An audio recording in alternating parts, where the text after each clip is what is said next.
Good evening, everyone, and welcome to another episode of Monk Chat. So here at Empty Cloud Monastery, we have our once weekly opportunity to ask questions of the monastic community. So this is your opportunity to type in any questions you have related to any topic whatsoever. As long as it's at least vaguely within the field of Buddhism, we'll do our best to answer. And today you have 3 monks that you can ask questions. So to my right, we have Bhante Sumita. To my left, we have Bhante Jayasara. And my name is Bhante Sudaso. So you have 3 monks that you can ask questions to. And if you want a question to be answered by a specific monk, you can name them. Or if you want all of us to each individually answer, you can specify that as well. Or you can just type in a question and one or more of us will answer as we see fit. So at this time, there are no questions appearing yet, but I see there's still some people joining in. So we can give it a few seconds and see if any questions appear. So those who are already watching, please go ahead and type in any question whatsoever to get us started. So hello to the people who are checking in so far. So hello to Michael, Ilp, Elche, Yankee, Patricia, and Vivian. Good to see all of you. And Michael has a question. Michael asks, what is the difference between anapanasati and vipassana? Bhante Sumita, would you like to start with this one? I think the question should be, what is the difference between samatha and vipassana, right? As you have asked the question, I think all the Buddhas start with anapanasati. All of them. It is said the Gautama Buddha, when he was born as a little child, he started with anapanasati. Even as a very little child, and he attained some of the jhanas. And then later on, after started practicing, after the renunciation, he started practicing meditation. And we heard that he attained jhanas, 4 jhanas, and also the attainments. And then because of his confining himself to very hardcore those practices, penances, he actually was so physically weak that he couldn't even practice jhana. And then it is said he somehow managed to come up with the Majjhima Patipada, or his own middle path. And then he started with Anapanasati again. So Anapanasati is a very interesting meditation technique that can also be turned to Vipassana. Or the Buddhas would start with Anapanasati, and then it would be turned to Vipassana. Vipassana is particularly Buddhist meditation technique that in many suttas that is prescribed as straight way to enlightenment.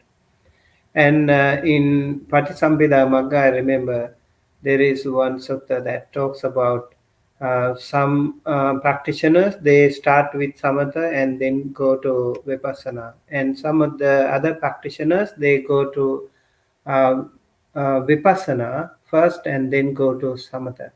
And some of them have both 50-50, both equally balancing with samatha and vipassana. They are all helpful to attain the nibbana. But what is more important here is vipassana, because vipassati, or means vipassana means seeing something specifically, very with more focus and attention. and looking into oneself.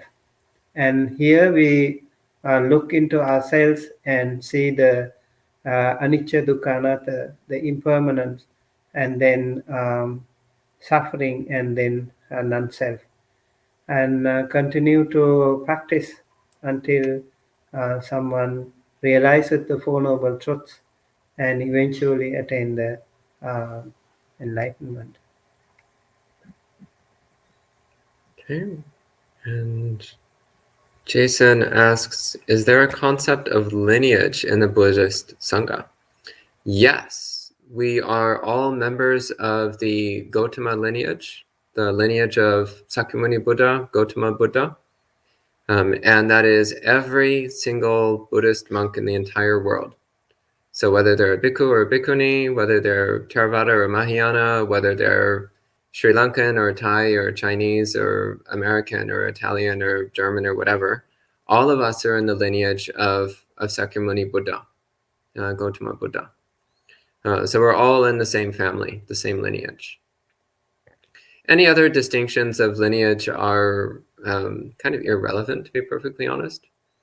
But it often is an indication of the particular style of training or particular style of practice that one is into. For example, I sometimes say that I'm in the lineage of Ajahn Chah. And when I say that, that usually gives people a pretty good idea of what kind of training I received and an overall picture of my general approach to practice. So though I'm not 100% perfect match for the standard Ajahn Chah mode of practice, I do line up with about 90% of it.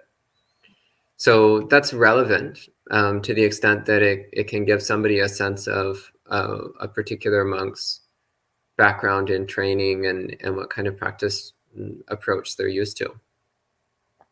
But it's important not to take it too seriously, because when we talk about different lineages, they're just all branches of the same tree. They're not like completely separate trees. So we're all part of the lineage of Sakyamuni Buddha, and that's what is most important. The next question, Bhavani asks, I have the habit of collecting Buddha figurines. Is it good, Venerables? Well, yes and no, I would say. It is whatever item or whatever we find pleasant in this world that we want to keep collecting and we want more of, that's craving, that's tanha. But on the other hand, for some people, Buddha statues can be reminders of the practice, reminders of the teaching, and that can be a good thing to have Buddha statues everywhere. So what I would say is use this, the habit of collecting the Buddha figurines, use this as practice. Investigate. When you're at a place and maybe you see a bunch of little Buddha figurines, watch your mind. What happens? Ooh, I like that one. I like this one. This one has a nice color. Oh, I don't have that color. Like people who collect like baseball cards or Pokemon or something, like, oh, I don't have that kind of Buddha. And that Buddha, oh, that Buddha, I don't have that Buddha in that color. Right? And so you watch that, you watch your mind, and that's a good lesson in observing craving, right? Observing. In the end, you don't really need Buddha statues, but we people in the world buy all kinds of things we don't really need, right? So in the end, that is something also to let go of. An arahant doesn't have a Buddha statue collection, right? Because when you become an arahant, you leave the raft at the edge of the shore. You let go of even the Dhamma, right? Because you've become an arahant. But for those of you, for those of us who are not arahants yet, it can be a skillful thing, so long as we observe the craving that arises with it and observe our mind states. I would just add to that I would encourage you to also practice giving away Buddha figurines. So it's fine to collect them as long as you're also giving them away. And whichever one you're most attached to, give that one away. I remember in Empty Cloud here we have many Buddha statues, so many different colors, black color, yellow color, white color, so many different colors. And recently another Buddha statue arrived here from Myanmar, right? Mm. And so they are so wonderful. And on the other hand, I would also like to say, like how the Buddha said, when someone became a monk just because he wanted to look at the Buddha, and that was Vakali.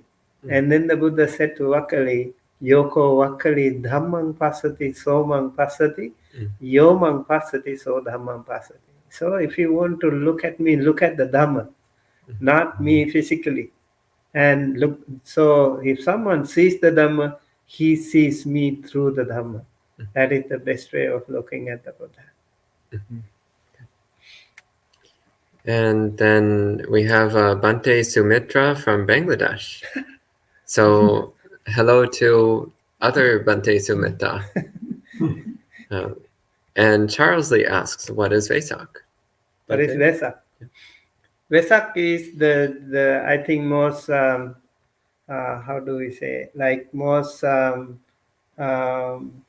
powerful day for all of us, because we celebrate the Buddha's birth, enlightenment, and passing away. And it happened 2,565 years ago. It's really important that we remember the Buddha because of his amazing teaching. Such an incredible amount of people have been rescued from this samsaric misery. And even today, many millions and millions of people all over the world are benefited by this powerful teaching of the Buddha, that amazing loving kindness and amazing generosity and all this wisdom, vipassana, meditation, and all these things have been gifted to us by the Buddha. So we celebrate that day by observing 8 precepts. As lay people go to the temples and they practice 8 precepts and 10 precepts. And also they do in traditional Buddhist countries, especially when it comes to Vesak, you will see so many beautiful decorations, Vesak pandals, Vesak what do you call lanterns, and many different chantings. Recently, I went to Chicago Buddhist Vihara. We had Vesak chanting, like Buddhist songs sung by the Dhamma school kids and also the parents. That was so wonderful. So Vesak is always a part of cultural and also what we can say Patipatti and Amisa Puja both. That is practicing and also celebrating as a cultural festival. Great. And one whole of a guy asks, Like the name.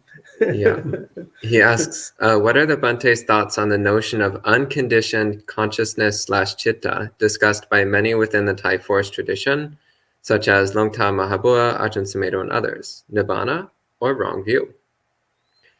Well, first off, I'll just say that there is no such thing as unconditioned consciousness, and there's no such thing as unconditioned chitta, because consciousness, which in Pali we call vijnana, is a sankhara.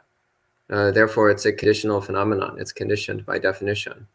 And chitta, which we usually translate as mind or heart in the sense of the mental emotional center of our experience, chitta is also a sankhara. It's also a conditioned phenomenon. So you cannot talk about unconditioned vijnana or unconditioned chitta because there's no such thing. The only thing which is unconditioned is nibbana. So there's only one asankata dhamma, so unconditioned phenomenon, and that's nibbana, nothing else. So the nibbana dhatu is unconditioned. Everything else is conditioned. So if you call nibbana unconditioned consciousness, then you're automatically wrong. If you call it unconditioned chitta, you're automatically wrong. That's a misuse of terminology. That said, it can be a little bit confusing when dealing with particularly I mean, forest monks in general, but particularly in the Thai forest tradition, it can be a little bit dangerous to assume that they're using terminology in exactly the same way that those words are used in the suttas. So often, and this seems to be especially in the Thai forest tradition, often teachers will reinvent words as they're speaking, and invent their own meanings for things and their own usage for things. And often they're using Pali words, but they're using those words in a very different way than the way those words are used in the suttas. So it can be quite confusing, trying to figure out exactly what a particular teacher means by what they're saying. So it's very important to always rely upon the suttas as our number one guide, our primary source for knowledge about the Buddha's teachings. Then when reading any secondary source or listening to any secondary source, you always understand it through the lens of the Dhamma as you read it in the suttas. And sometimes as you're listening to a particular teacher, you'll eventually realize that they're using certain words in a different way than they're found in the suttas. So then you just need to recognize, like, okay, when the Buddha said nibbana, he meant XYZ.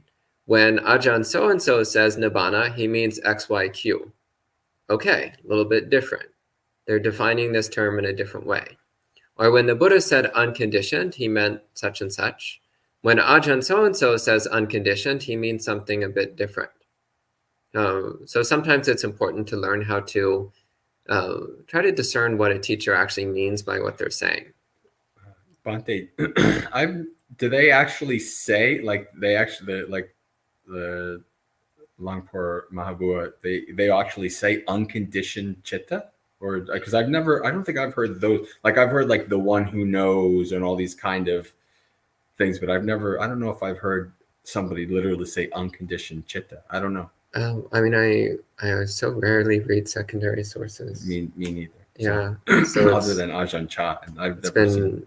Yeah, and Ajahn Chah definitely never talked about unconditioned chitta or anything like that. So I don't know. But you just sometimes come across teachers who seem to be saying things that imply the existence of some kind of eternal consciousness. And honestly, I don't know what they're talking about, because that's not something the Buddha ever spoke about. We're always trying to find something that's a self. Yeah. Something that's permanent. And there is nothing that's a self. Yeah. This is something else which the Buddha is extremely clear on. Sabbe Dhamma anatta. All things are non-self. So there's no self to be found anywhere in anything. But again, there's some teachers who they will twist themselves into knots trying to explain how that actually means that nibbana is our true self, or consciousness is our true self, or something is our true self. There is nothing. There's nothing that is our self. Sabbe Dhamma anatta.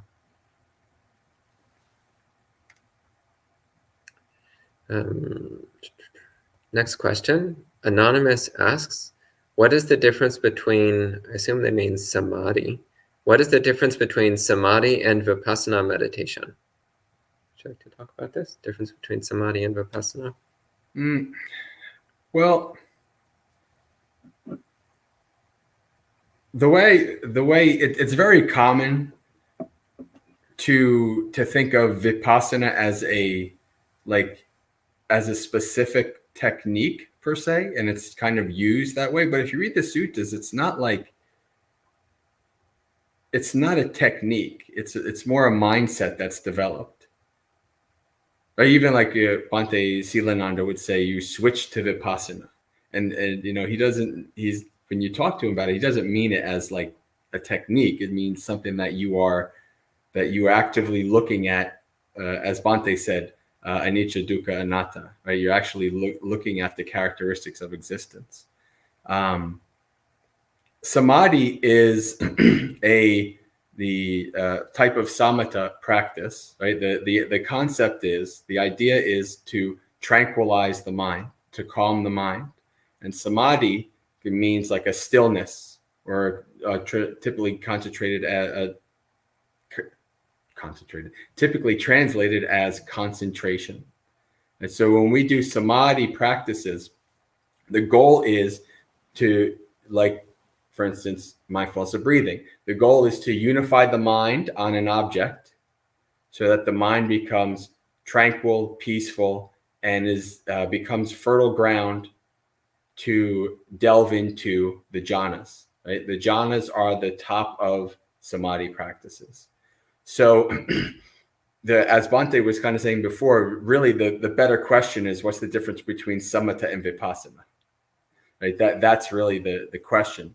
Samadhi is in the aspect of samatha, in terms of calming, tranquilizing the mind on unifying the mind on an object. And vipassana is the Buddha's gift to the world of understanding nature as it is. Right? The Buddha, when he had all the different teachers, he practiced all these kinds of samatha, samadhi practices, right? And all these different things. And he couldn't become awakened, right? Because he was missing insight. He was missing vipassana. He was missing sati. And that's what he developed. That's what he found. So vipassana, when we want to get into these deep states of concentration, of stillness, of unification of mind, so that our mind is free of all kinds of hindrances, right? No greed, no hatred, no attachment, no likes and dislikes, right? In these deep states, like the fourth jhana. And then when we have all of these temporarily subdued, our mind can see things that we didn't see before. Right? We can see impermanence. We can see things at such a refined, subtle level that we can understand things as they are, to see with vipassana. And we do samadhi practices so that we can use that as a vehicle for the development of vipassana. And Facebook user says, sometimes if I see some light during meditation, is it okay or something weird? It's okay, just don't pay any attention to it. Stay focused on your meditation object. So sometimes when interesting things appear during meditation practice, we think it's something important, so we turn the mind towards whatever's appearing. But then you're just training yourself to be distracted.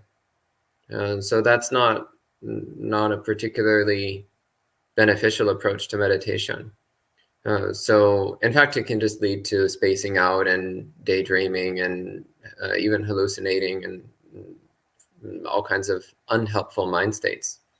So it's better just to choose your meditation object and stick your mind on that meditation object and stay with it. Keep using the method that you set out to use. And along the way, you might see lights, or you might hear sounds, or feel strange sensations in your body, or any of that. It doesn't matter. Just stay focused on your meditation technique. Don't get distracted by these things. Yeah, it's actually quite common during meditation that one will experience unusual shifts in perception. Doesn't mean anything. Yeah, don't get distracted. And Vivian asks, what book would you recommend to a beginner who wants to learn the Dhamma? Bhante? I think, as Bhante Sudaso mentioned before, just read the suttas would be the best. Because there will be a lot of people who have written books and they have their own perceptions, their own opinions. So it is better you read the suttas. Start reading the Sutta Pitaka, Diga Nikaya, Majjhima Nikaya, Samyutta Nikaya, Anguttara Nikaya, Kuttaka Nikaya. They have been preserved as canonical literature.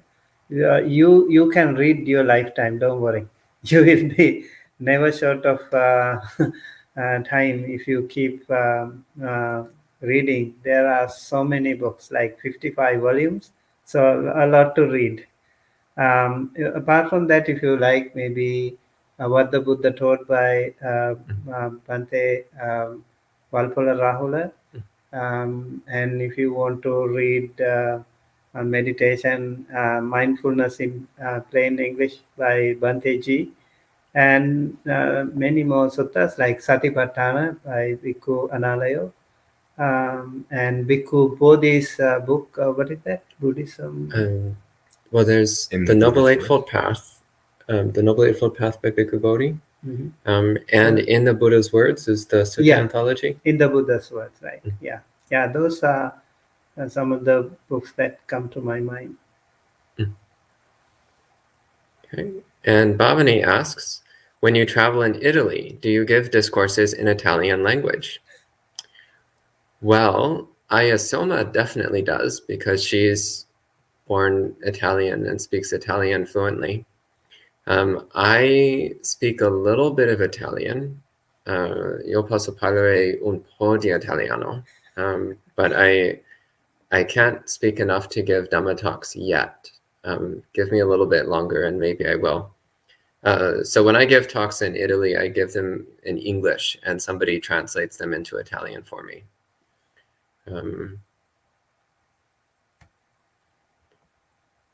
Okay, and Shadow of Label asks, I've been applying Dhamma and my Christian conscience to video games, and I've been getting more respect. Okay, this is not actually a question, it's just a comment. Never mind.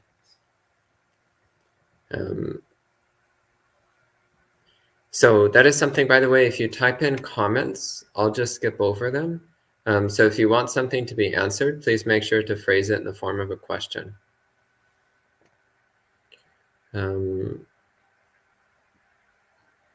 And Patricia asks, is Uposatha traditionally practiced from morning to evening? Would there be a definite start and end time for when we're practicing at home? Bhante, what do you think? I think actually Bhante Sumita might be better to answer that question. In traditional Buddhist countries, Uposatha is practiced on full moon day. Not only full moon days, actually, full moon day, new moon day, and what do you call waxing? Waxing moon, waning moon. And waning moon. Yeah. So 4 days, they are called Buddha days. If you practice those days, your concentration is more powerful, and you can actually do a lot of good things. And especially those days, people come to Buddhist temples and they practice. And so morning till evening, many people do practice. And I remember when we were little, the people used to come to the temple and they would stay overnight. They observe the Sila for 24 hours. That is one thing. And I think apart from that, here, those traditional Buddhist countries mostly, I know for sure in Sri Lanka, all full moon days are public bank and mercantile holidays. So everyone can go to temple, even if it is in the middle of the week. I'm not sure of Thailand. How is it in Thailand? No? Okay. So many other countries, of course, here we don't have such privilege. So mostly the temples here, they organize temple, like I know even traditional temples here, they organize full moon day, day closer to the weekend. And so they mostly practice morning till evening, and that's what they do. But what is more important is to practice something special, like you practice every day 5 precepts, and when it comes to the full moon day, you practice 8 precepts or 10 precepts. That will make more sense. So make sure you practice them and see the difference. Okay. And Femur Breaker says, I hear voices without meditation. You should probably see a psychiatrist about that. That's usually a very bad sign. So you should probably see a psychiatrist about that. And Kanchana says, I'm from Cambodia. Welcome, I'm glad you're joining in. What is the difference between mind and consciousness? Do you want to talk about this? Sure. So the Buddha uses, in the suttas, the Buddha uses 3 words that are synonymous with mind. chitta, mano, and vijnana. So the chitta, as Bhante Sudaso mentioned, this is the aspect of mind that is affective, related to emotional. This is why, like, Thai forest, they'll translate it as the heart. Mano is connected with more like the more rational, logical aspect of the mind, and consciousness is that being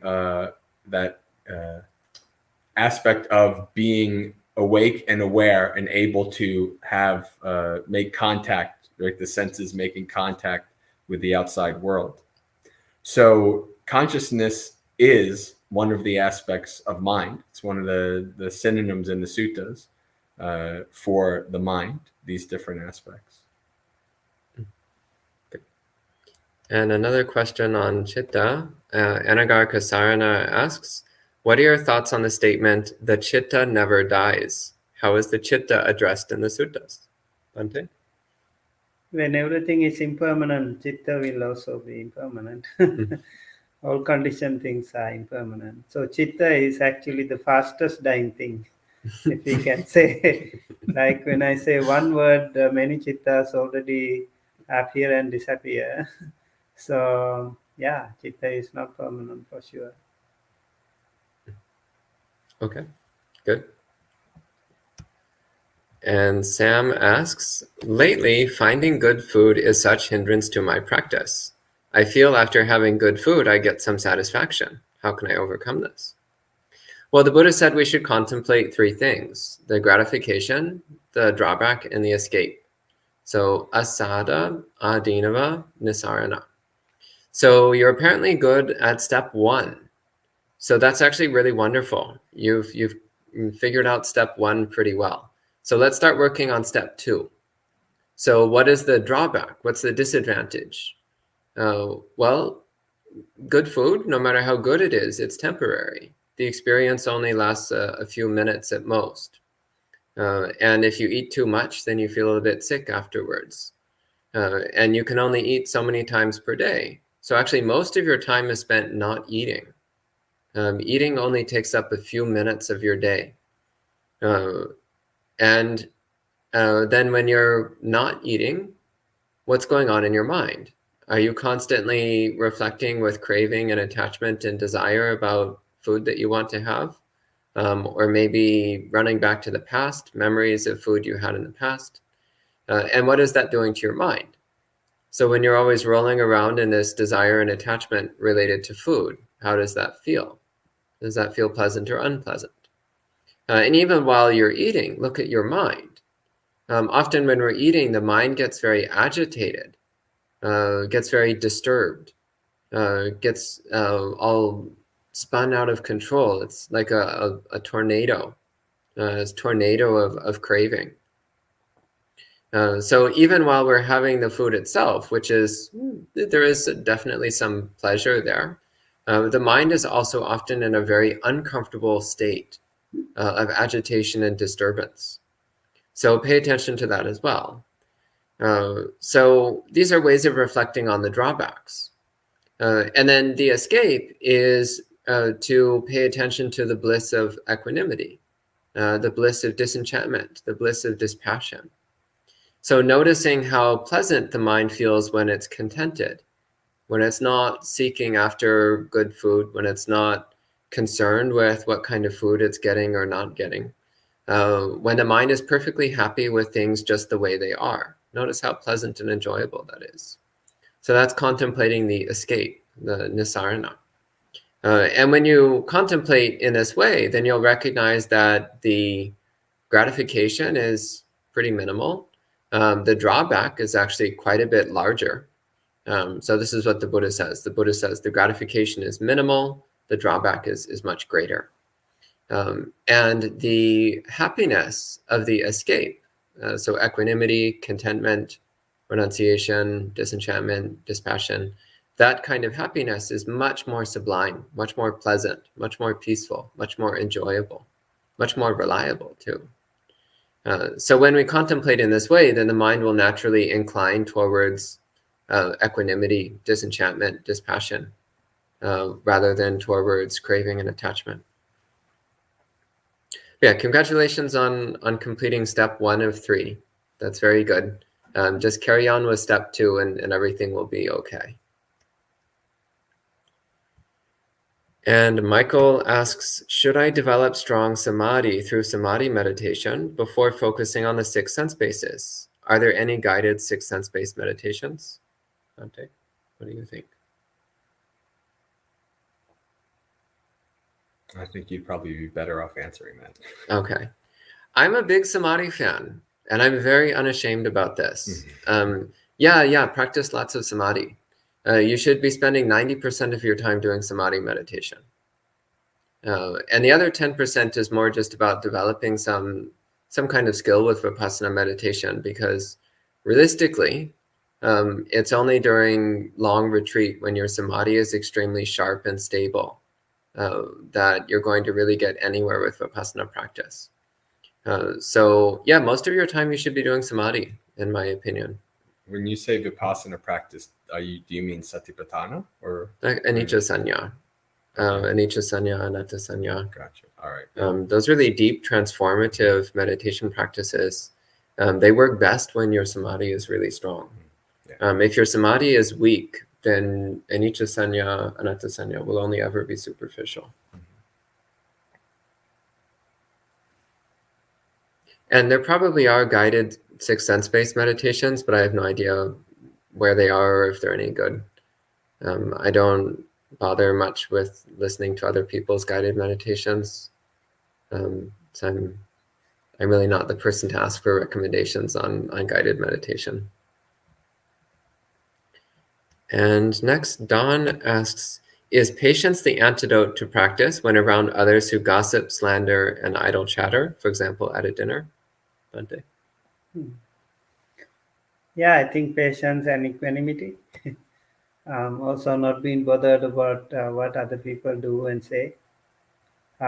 Because we also have the tendency to maybe even mentally criticize, oh, what are they doing, and which is nothing relevant, or you might be criticizing, and then what happens? They are, of course, doing some gossip, and what about you?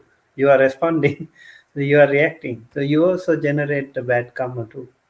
So in that case, you have to be careful, okay? And it is up to them what they say, and if you want to be part of it, just be mindful, and then or just mindfully escape the situation. Even if you can stay there, you have to be really mindful not to generate any unwholesome thought. And if you generate anger, hatred, ill will, greed, and in ignorance, that can be a bad karma.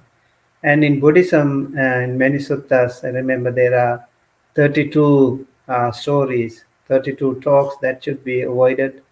So some of those talks about the politics and many other things, Rajakatha, Chorakatha, Mahamachakatha, and etc. So there are many stories that we should avoid, because they become irrelevant when it comes to your own practice, and actually most of them generate a bad vibe. So just like most of the breaking news today, they generate many a times we see violent news and news about violence or some other negativity in the world. So that's what people promote, trying to use news, so-called news, and then it becomes actually heartbreaking news. So maybe avoiding them will be much more comfortable. Like no news is good news. So no gossip is also very good, and noble silence is one of the best practices that we have in Buddhism.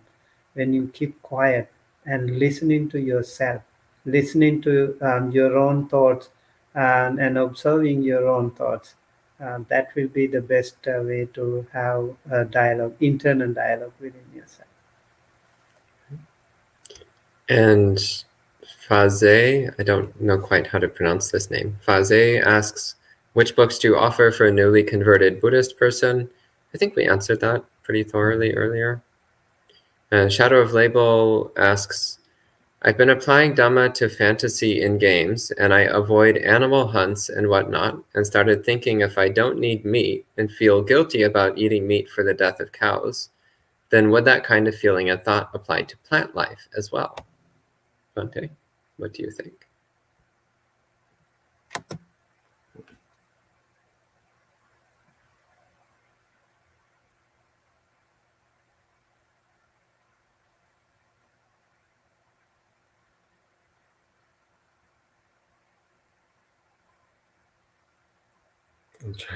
I think the question is about vegetarianism. Yeah. So the person is saying that they're feeling guilty about eating meat because it kills animals.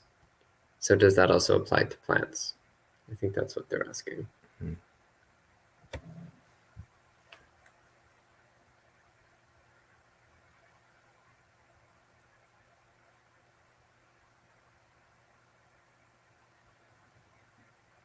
If you don't eat meat and feel guilty about eating meat, this is I don't know. But yeah, so the in terms of, I guess, one of the things that is important to understand about life is that for you to live, other beings die. And even if you're to be the most uber vegan of everything, beings die. I've been on a farm that's fully organic. Beings die. Right? These kind of things. So when it comes to, thoughts of harm of beings and things like that, it's important to understand that this is part of nature. And if you feel also that you want to minimize your harm that you do of beings, then you can do things like vegetarianism and veganism and things like this. That can be a good thing. One thing that should be understood in terms of things like trees and stuff like that, the Buddha called these, or in the sutras, they're classified as one facultied life. So they're not sentient beings, right? They are life, but they're not something that somebody who, say, is a vegetarian would say, well, I feel just as guilty eating, my green beans as I would eat the meat of an animal or something like that. Still, for you to get your greens, beings also had to die, but people will consider this a less harmful thing, and also that you're not eating something that was directly sentient, right? So that would be the difference between vegetables and meat from animals.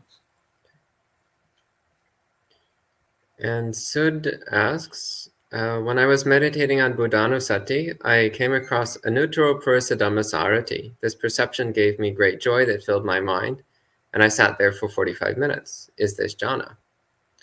Or is this a way to jhana? Maybe an experience I shouldn't worry about. Well, first off, I don't have enough information to say whether or not you enter jhana on that occasion, though I think probably not. But I would say that if you experience great joy through doing that meditation, then that's something good to be aware of. You have a way of generating joy. And that joy can be a very powerful support to samadhi practice. And it is something which can help you approach jhana. So if you generate that strong joy and you maintain a stable awareness of your body, and you focus on building up that joy, then this can be a way of approaching first jhana. Actually, I think that's actually a great way of kickstarting your samadhi practice. Yeah, I'd recommend to keep exploring that. So buddhanusati as a way of generating joyfulness can be a great way to prime the mind for samadhi practice. And Jerry asks, would you please give basic instructions on the meditation that the sutras describe as by day, so by night, as by night, so by day? I've heard you perceive night as well lit like day. Bhante?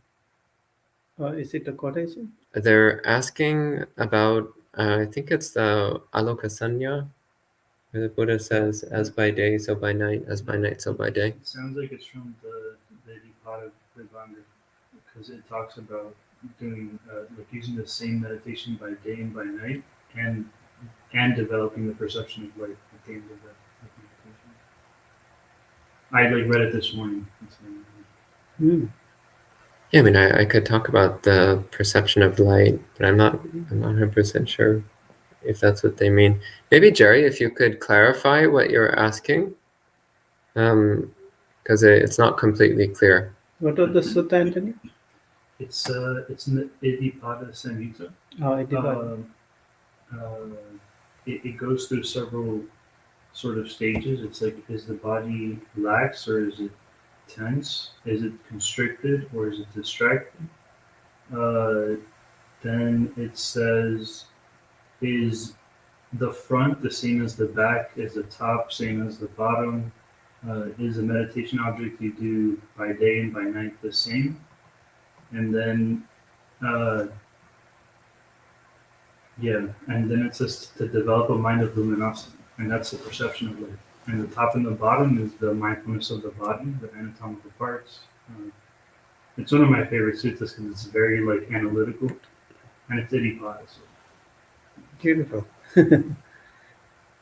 Yeah, I think gave the answer. Okay. Okay. So maybe this one can be for you, Bhante. Is there a difference between meditation on goodwill and meditation on compassion? I assume they mean between metta and karuna. Is there a difference? Yes. Like when you say like, I think it is, if it is related to Brahma Vihara. So first one is metta, infinite, immeasurable loving kindness, unconditional loving kindness to all sentient beings. That's really, really important. I read another sutta this morning on Patisambhida Magga. It says about different ways of practicing metta. And one is 5 ways to practice boundless loving kindness, and then 7 ways to practice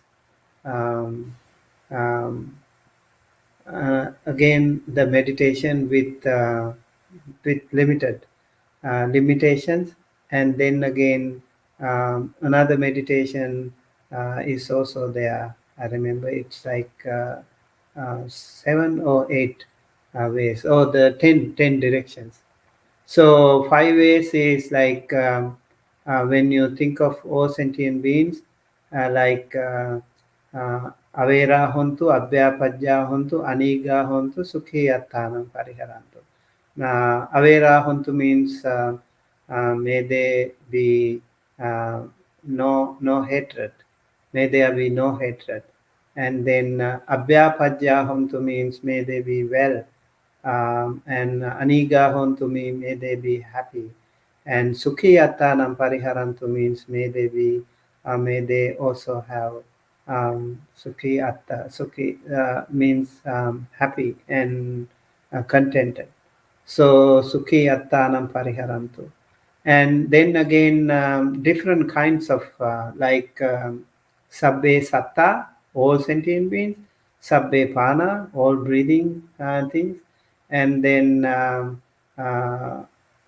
sabbe puggala, all persons, and it goes on like that. And then again the 8 directions, the 4 directions, the 4 subdirections, and then the lower and the upper directions. So in that way also we can send loving kindness, immeasurable loving kindness to all sentient beings. And then also I remember there is another category with 7, that is all women, all men, and then all devas, and all humans, and all Aryas. That means noble people. All those Arya Puggalas means Sotapanna, Sakadagami, Anagami, and Arahata Maggaphala people. So there are Atta Purusha Puggala. They are noble 8 people, persons, and then also Anarya means the other mundane average people. And then again, Vinipatika. Vinipatika means those sentient beings in the hell realm. All those sentient beings should be cultivated. We should cultivate loving kindness, immeasurable loving kindness to all of them as well. So it's really fascinating. I saw also the 11 benefits of that sutta, like in the Mettanisansa Sutta. Sukhang supati, sukhang patibhujyati, nupapakang supinang pasati. Like you can sleep well, you can wake up well, and then you don't see um, um, like deadly nightmares. And Manusanam piyo hoti, you will be a pleasant person to humans. Amanusanam piyo hoti, you will be pleasant to non-humans. And then um, Amanusanam piyo hoti, then you will also be protected from weapons and poisons and fire and all those things. And then you tuatang chittang samadhiti means you will be able to concentrate pretty faster when you are practicing loving kindness. And if you have not attained any Sotapanna, Sukadagami, or other stages, you can still be born in the Brahma realm.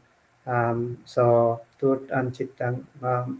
Mukhavanna Vipasidati also is there, like your facial and other outward bodily expressions will become very positive and good looking. You can be good looking when you practice metta. So karuna is particularly defined as paradukhe sati hadayam kampeti iti karuna. That means when somebody suffers, you need to have that sympathy for them. You need to have that compassion for them. So whenever there is an opportunity, you need to help them. That was also a part of the Buddha's lifestyle. Almost every single day he did that practice. Many sentient beings were rescued when they suffered. That is called Mahakaruna Samapatti Samadhi. Every single day, all the Buddhas would go to that deep samadhi and think of scan all those sentient beings who are suffering, and then the Buddha would go and rescue them. So this is basically the difference between metta and karuna. And Kanchana asks, what are the 6 doors? How is consciousness processing in the 6 doors? How to control lobha mula and dosa mula from the 6 doors? Bhante? All right. So I'm assuming 6 doors here is meaning the 6 senses. And we're talking about consciousness with the 6 doors. So as we know, we'll give an example of the eye. Right, the eye sees a form, and when we are awake now, if you're knocked out, if you're sleeping and your eyes are open, your eyes can see all kinds of form. It doesn't matter. You're not processing it, right? Because when you're awake, when you're fully conscious, then the eye and the form with the consciousness means contact. You understand this thing that you're seeing, right? You have a sanya, you have a perception of what this is, and you have a feeling that arises, right? This feeling, my eye seeing this object, seeing this, whatever is happening is pleasant. It's seeing it's unpleasant, right? Or it's neutral. And so when you observe through the eye, when you watch whatever the contact is, so when you see something, it's just seeing. Right? That's what the Buddha says. In the seeing, there is only seeing. In the hearing, there is only hearing. Right? In the tasting, there is only tasting. But when we have a tendency towards when we experience something pleasant, when we smell something pleasant, taste something pleasant, see something pleasant and exciting, we have a tendency towards attachment, towards greed. We like it. And when we like something, we want to grab it and hold on to it. And even when we hold on to it really tight, though, it'll slip through our fingers, and then we go chasing after it. We want to acquire it again. That's our tendency. And the opposite tendency is when we experience something, a smell, a taste, a sight that we don't like, we have an underlying tendency, an anusaya, to push it away, run away from it, kill it, do whatever we can to not have to experience this again. So when you observe your experiences through the six senses, you can watch this. You can observe how whenever we are experiencing, as soon as we have that feeling, like dislike, we're going to have that craving. We're going to have that desire either to have more of it or to push it away. And that's what we do when we're observing the six senses, salayatana. Right? This is under satipatthana, under the fourth satipatthana is dhammas, right? Under that, six senses. Why? So that we understand because we have a body, we have senses, right? And different bodies have different senses, right? We don't have, echolocation, but if you're born into a bat, then you have echolocation and your eyesight's really not good. But we're born as humans, our eyesights are really good. The best in the animal kingdom under like the birds of prey, right? So we can see things, right? And whenever we have these senses, as long as we're conscious, we will have contact through the senses, and we will have that process of like and dislike. And so when we observe this, you observe you're going throughout your day, and you have an experience, right, with a coworker, or you're stuck in traffic or whatever, and you have that experience through your senses, and you have like or dislike, right? You're causing yourself suffering right there. Right? That's the place to look. That's when we check out our six senses, observe how we react to what we experience through the six senses. Okay. And Julie asks, is Sri Rudram mantra universal? Is it wholesome for me to listen to this every morning before my mindful meditation? I was told I can listen to this mantra with salutation to the Buddha. Are Buddhist monk chants better? Well, I don't know what the Sri Rudram mantra is. I've never heard of it before. So it's definitely not anything to do with Buddhism. It's probably from some form of Hinduism, just guessing. So to answer your question, it's probably not universal because I've never heard of it. So I think probably not. Is it wholesome to listen to it every morning? Well, the question is, what effect does it have on your mind? Does it increase metta? Does it increase upekkha? Does it increase samadhi? Does it increase the wholesome states of mind? Then it's okay. But if it's increasing unwholesome states of mind, such as agitation or restlessness or desire or attachment or mental proliferation or any of that, then that's not so good. Or if it generates confusion, that's also not good. So somebody told you can listen to it with salutation to the Buddha. Well, if you want to do salutation to the Buddha, then you should just listen to salutation to the Buddha. Like if you want to do salutation to the Buddha, you don't put on Hindu chanting, you put on Buddhist chanting.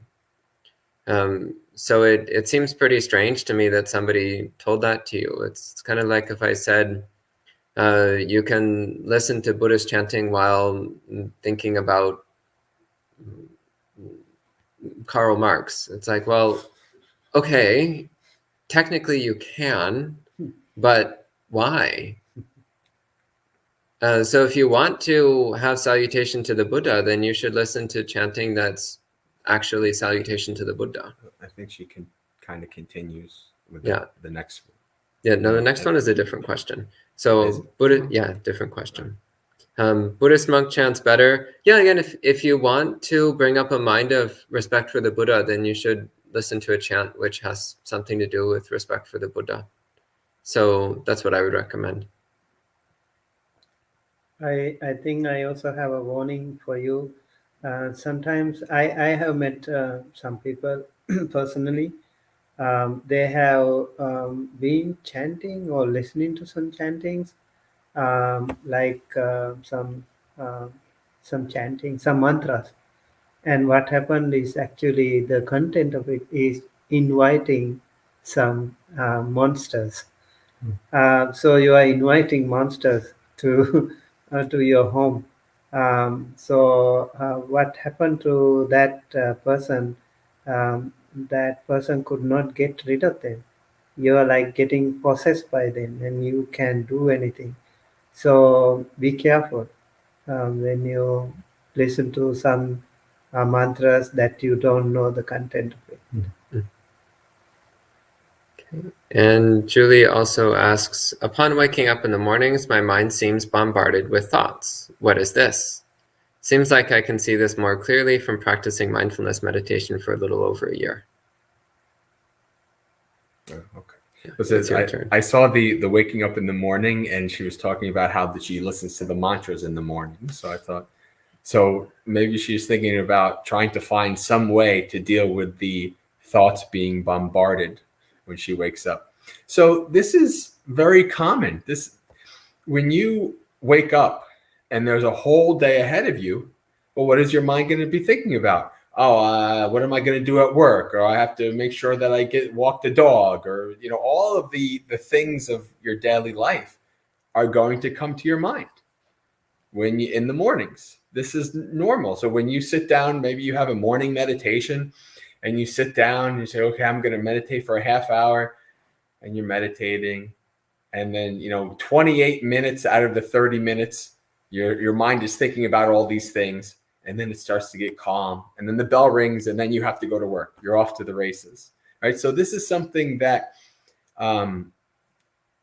should be understood at first, right? If you're trying to, if you get like aversive to it, or you're trying to push it away, it's just not gonna. It's gonna make it worse, right? We have to understand that this is how our mind is going to be in the morning, and then once you do that, you can investigate this. Well, what is the contents of what's happening in my mind? Observe these things, right? To watch these things.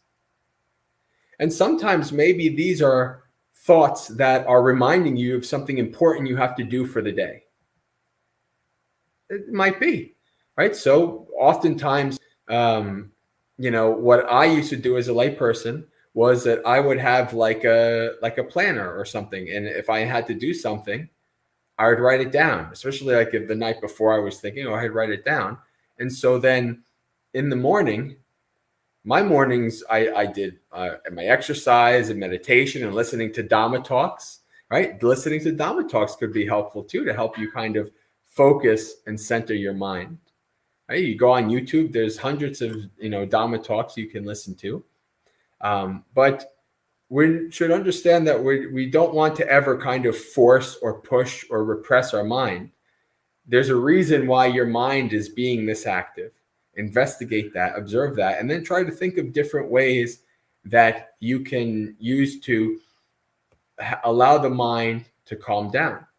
Because if you say, well, listen, okay, I know you're worried about this. Just talk to your mind this way. This is, I know you're worried about this, but I have it written down. Don't worry, it's on the schedule, right? And then your mind will be like, okay. So I view it sometimes like you have to talk to your mind like you're talking to a child. But say, don't worry about it. It's okay, This is going to be fine, right? And so you have to like kind of talk to your mind so that it kind of calms down on its own. You can't force it. So if your mind is that way, it's okay. That's the most important thing. Some of my deepest meditations have been after I just allowed my mind to be stupid. So I go, okay, fine. I have compassion for you, mind. Just whatever. I'm just going to try to focus on my breath or focus on my feet while I'm walking. And you just do whatever. And then it's like, you know, a tantruming child, right? You have like those of you who have children, like a 2 or 3 year old, and you know they're fine, but they're just tantruming for something, and you just ignore them. You just walk away. And then 2 seconds later, like, oh, and then they chase after you, right? So don't try to force your mind. Sometimes you just have to let your mind be, investigate it, understand why it is the way it is, and then you can be able to manage it skillfully. Okay. And Julie says, how can we tell if our teacher is an arhat or is enlightened? Does it impact us as students of the Dhamma? Well, to be perfectly honest, you can't tell. But it's usually pretty easy to tell when somebody is not enlightened. So watch your teacher, or anybody for that matter. Watch them and look to see if they display any kind of greed, hatred, or delusion. So an enlightened being has a few distinctive characteristics. One characteristic is that their morality is absolutely perfect. Another characteristic of an awakened being is that they have absolutely no interest in sexuality at all. They're completely uninterested. Another aspect of an awakened being is that they have a mind of compassion, a mind of gentleness and goodwill towards all sentient beings. So I remember one story of someone who they had a teacher who they were obsessed with. And one time they were watching their teacher, and the teacher didn't realize anybody was watching them. The teacher started killing mosquitoes. And the student was horrified because they realized in that moment that their teacher was not awakened, and in fact was quite far from it. That, for example, that's something that an awakened being would never do. They would never deliberately harm even an insect. So yeah, carefully watch them over a long period of time, and you'll see sooner or later some indication that they're not enlightened. But if you watch someone for, say, 10 or 20 years and they never once display even the slightest flaw or imperfection in conduct, then yeah, there's a good chance that they have some stage of awakening. There's a good chance of it. That said, your teacher does not need to be enlightened in order to teach you. They just need to be at least one step ahead of you on the path. Technically, they don't even need to be that. They just need to be able to help you see what the next step on the path is. So don't waste time trying to find an enlightened teacher. They are out there. They do exist, but they're very hard to find because they're very rare, and they usually don't draw attention to themselves, by the way. And also, they're not strictly necessary. You just need someone who can help you figure out the next step on the path. That's all. So, and that's how it impacts you.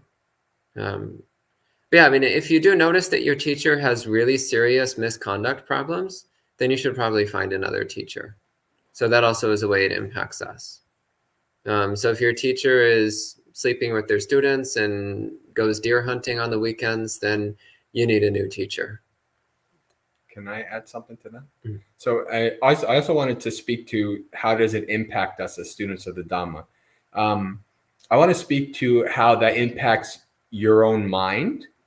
So I've seen this before. There's people who are kind of like, they're chasing after the arahant, right? They're chasing after the teacher that they want to give all of their agency to, right? So it'll feel a lot better if you know that, oh, my teacher's definitely an arahant, so I'm going to give all my agency to them, and just whatever they say, I'm just going to do it, right? And that's not how the Buddha in the early text taught us how to practice, right? So it's important to understand, if you see that kind of tendency, well, what is that tendency? Why exactly am I trying to really find an awakened teacher? right? Even though the Buddha tells us, as Bhante, keep in mind, as Bhante first said, a long time, and you thought, well, okay, maybe that means 6 months. Then he said 10 to 20 years, right? The Buddha says you can only start to know the quality of somebody after living with them for a long, long time. So it's important to understand why you'd want to find a teacher like that, and also to understand that it's not about giving over your agency to some teacher who's awakened, and that's somehow also magically going to make your path easier. You know, it's like, oh, I'm going to be able to skip levels 10 through 40 if I have an awakened teacher. That's not how it works. Remember, there is a sutta called Chabisodhana Sutta that talks about how to detect Arahant. And so Bhikkhu Analayo has written a beautiful article on that too. And also I remember even there was one teacher who self-proclaimed as an Arahant, but he was not an Arahant. And so one of his students actually became an Arahant and looked into the teacher that he was not an Arahant. Then he made him create an elephant, a ferocious elephant coming to him, and then he ran away. So the Arahant also is not afraid of anything. So this monk was afraid of his own created artificial elephant. And then he reminded, you're not an Arahant, because the Arahant will not be afraid of things like that. Plus, when there is another story, we know Venerable Sariputta is foremost among the wise monks. And one day he also was teaching one of his students. For some time he was trying, he could not make him an Arahant, even being foremost among the wise monks. Even Venerable Sariputta could not help him. So Venerable Sariputta, luckily he had the luxury of meeting the Buddha. So he took that student to the Buddha, and then Buddha looked into his own past practice, and then he asked the monk to come in the evening, and he gave another technique. Then he became an Arahant. So even if you find an Arahant, there is no guarantee. Even if you find the Buddha, there is no guarantee that you will become an Arahant or Sotapanna. So it's up to you. Keep practicing. Yeah, better late than never. I always get a kick out of it in the suttas, those monks who you see, like, you're a monk while a Buddha is alive. You're a monk in his dispensation, and yet you still screw up. Right? You still mess up. And it's like, that just goes to show you, like, as Bhante said. Yeah. Depressing thing is some of those monks might have been us. Well, I joke that I was one of those monks pretty much all the time. We must have met some Buddhas, for sure. Yeah, and clearly we didn't get what they were talking about. Yeah. So now we have another chance. So Jerry says, Samyutta Nikaya 36.5 says, right view as regards Vedana is to see pleasant feelings as stressful, so as to see Sukha Vedana as dukkha, unpleasant feelings as a dart, I believe the Pali word is salla, and neutral feelings as impermanent. How do you see something as a dart? I actually think that dart is a really bad translation for that word, because the meaning here is like stabbing. So it's to perceive it as like a stabbing pain. So a sudden stabbing pain is something which is very strong and very intense and can catch us off guard. But if your mindfulness and attentiveness are really strong, and if your samadhi is well developed and your equanimity is well developed, then you can experience even sharp stabbing pain without being disturbed or thrown off balance by it. So I think that's what the Buddha means when he says to perceive it as a dart. He doesn't literally mean like darts that you throw at a dartboard, but rather, what does it feel like if you get hit by a dart? It's that sudden stabbing sensation. So I think that's what he's talking about here. How do you translate it as arrow? Or no, I know Bhikkhu Bodhi translates it as dart, I believe. I think I actually have been translating it as stabbing or Just stab wound or stabbing, all right, something. okay. I remember arrows or some. Yeah, but the point is that it's the feeling of being pierced by a dart or an arrow, rather than the actual physical dart or arrow itself. And Christina asks, how do you investigate your mind? Give an example. I'm not sure whose turn is it. Whose turn is it? It's okay. Okay. Would one of you like to take this question? So how to investigate your mind, right? Yeah. So you close your eyes and don't talk. Sit still, calm, and then take a good long deep breath and listen to your own breath and investigate. This is really good. Maybe you don't go to the mind right away. Maybe you need some prerequisites like thinking of the breath or something. And then when you're calm, it's way easier for you to read your thoughts, read your mind, and listen to your own mind. Investigate. Yeah, I think some of us also maybe by thinking that they are actually meditating, if you get lost in your past experiences or thoughts or future planning, even though while you are keeping quiet and sitting for a long time, you might not be necessarily meditating. So be mindful about that as well. So it doesn't mean like you get all those plannings and thinking about your maybe upcoming wedding or other things. It doesn't become a meditation. So it's about like if you want to analyze the thoughts, maybe like whether it is mine, I, me, myself. You have to think. So that way, it can become a powerful meditation. Otherwise, it can be just wandering or just messing with your own mind. Okay. And Sud says, although the Rhinoceros Sutta was inspiring, it is also somewhat depressing to think one should go about this alone.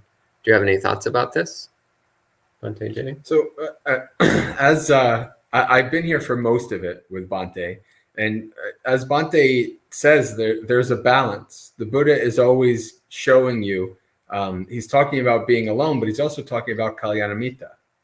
Right? There's a balance to this. So I think what's important to understand is that nobody can really do it alone. Right? Like as Bhante would say, once you become a Sotapanna, you're good. Like you know exactly what you need to do. You can, go out. It's like reminds me of like the stories of Ajahn Mun where people would follow him and then he'd disappear in the night because he wasn't fully awakened yet, because he wanted to go off by himself and finish the job, right? So once you're a Sotapanna, then that's fine. You can go off by yourself. But most people do need some kind of Kalyanamitas. And even, most people, I don't know how it is for most of the people on the chat, but, as a Westerner who was a Buddhist, I was the only Buddhist I knew in my daily life. So my only Kalyanamitas were people I knew online. Right? Those are the only people that I could actually talk to. Even though, so most of my practice was by myself. I always meditated by myself. Everything was by myself, but I always tried to have that connection with people that I could talk to, right? Monastics that I could listen to their talks or even ask questions like monk chat. These like Bhante Yuttadhammo years and years ago, who's the first one on YouTube to have Ask a Monk. So you could ask a question, things like that.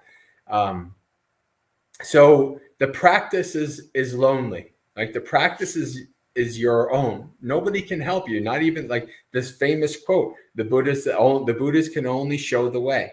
Right? Nobody can pick you up and drag you down the path. You have to do it yourself. But the Buddha tells us that Kalyanamitta is the whole of the holy life, the whole of the spiritual path and noble quest. Why? Because when you have somebody who is with you on the same team, going down the same path, going down the same quest, right? One of you gets depressed and the other says, no, we're going down the path. It's okay, right? And maybe they have to hold you for a little bit, right? Like you're wounded and they're holding you for a little bit down the path, right? And then the same thing, one of your Kalyanamitas, the same thing happens. You say, no, okay, we're going, right? And so there are times where, the path beats you down in a way, right? And you need some help. You need Kalyanamitas to be there so that you can keep going on the path, even in the monastic rules, right? In the monastic rules where the Buddha talks about how a senior monastic should look on a junior monastic and a junior monastic should look for a senior monastic. In those, the duties to a junior monastic, to a senior monastic is, if the senior monastic starts to get depressed or starts to question, oh, I don't know about the Dhamma, or maybe I should disrobe or whatever, the junior monastics, that the part of their job is to say, no, Bhante, right? To support and to encourage even the senior monastic. Even if the junior monastic's been a monk for a year and the senior monastic's been a monk for 40 years, right? It's the duty. So even a senior monastic needs Kalyanamitta, unless they, of course, are awakened, then maybe not. But everybody needs these good, virtuous friends, people who support you in your practice, even if they're not Buddhist. One of my best friend from lay life was my biggest Kalyanamitta for years. He's not a Buddhist, but he supported me in my practice, and we supported each other in doing good deeds, right? Acting and living skillfully, living virtuously. And because we are social beings, because we're branched off from our ancestors, our cousins, the monkeys and the apes and things like that, we're social beings. We need, and we, very, very few of us can have total and utter determination and, perfect attendance on the path that we don't need other people to help us. Very, very few, if anybody, who aren't Sotipans, obviously. Okay. And I think the next question will be our last one for the night. This one says, is it good to keep bringing up one's virtues constantly within the mind? Or does too much of this lead to ego building, which is not beneficial? Well, what actually comes to mind is the Buddha talks about someone reflecting on one's own virtues, but on account of that, one does not disparage others. So thinking like, yes, I am virtuous, I have commitment to the precepts, I'm generous, I'm kind, but then you don't start thinking like, yes, but those other people are so much worse than me, pathetic worms. Those people, they're not as good as I am. Well, because when you start doing that, well, then you're actually building up unwholesome traits in your mind, which then destroys your ability to reflect on your own wholesomeness, your own goodness. So yeah, it is good to remind yourself of your own virtues, but not to use that as a reason to belittle or disparage or depreciate other people. Instead, you should also be looking for the good in other people, just as you look for the good in yourself. And okay, we actually have one more question. So Christina asks how to develop right view. Read the suttas and discuss them with monks. That's how to develop right view. And I think we can end at that point. Okay. So we'll go ahead and end the monk chat at this point with 3 sadhus. Sadhu, sadhu, sadhu. And we'll be continuing with our usual programs next week. So please continue to join in at the regular time for all of our live streams. So we'll see you next time.